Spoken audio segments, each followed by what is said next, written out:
why cut off research funding? Sure, it hurts Harvard, but it hurts the country.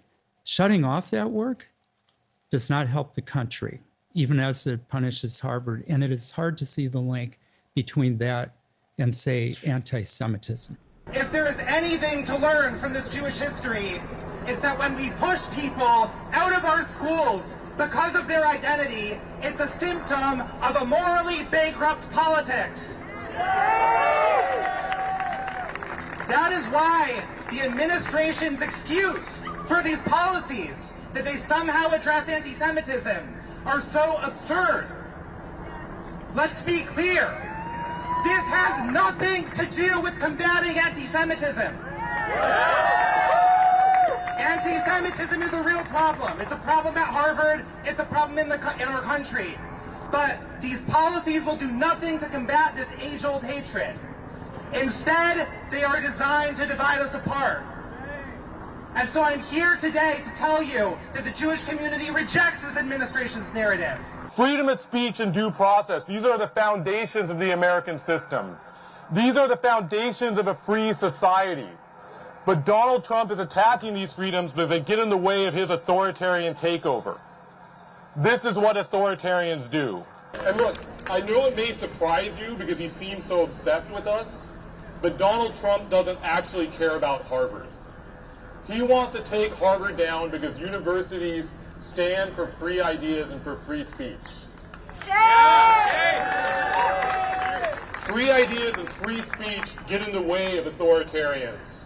And so like authoritarians before him in places like Russia, like Turkey, and like Hungary, Donald Trump is attacking universities. Trump has begun a dangerous march to roll back civil rights in this country. We've seen his vicious, racist attacks on speech and diversity, and his alliance with far-right billionaires who amplify fascist rhetoric.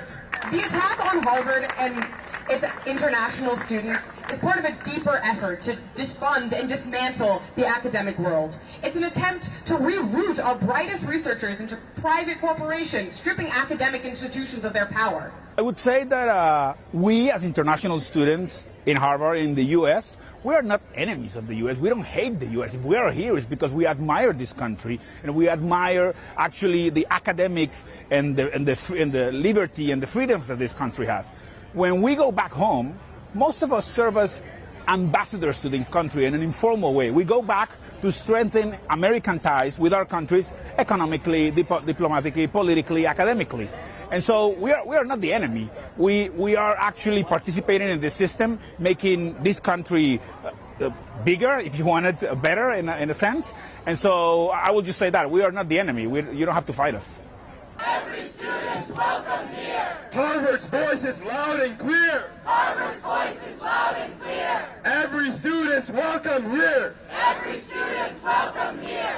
Because if we show enough resistance, then he is going to fold. That's how Trump works.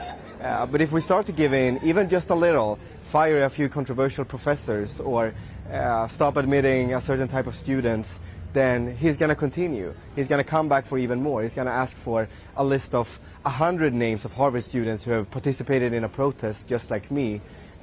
He's going to fire every economics professor that speaks up against his tariffs or a law professor who simply teaches about the Constitution. We have to stop him now, and if we do, I believe that we can succeed. 我告诉大家，我最近发现了新法宝 Royal Face 逆时奇迹系列，它有活肤露、全效精华，还有精华霜。尤其我皮肤比较偏干，所以我非常的注重保湿。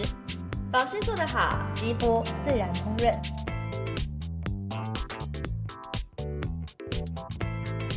提亮肤色更年轻，抚平皱纹超有感，而且气色变好。用心保养，每天都更美丽。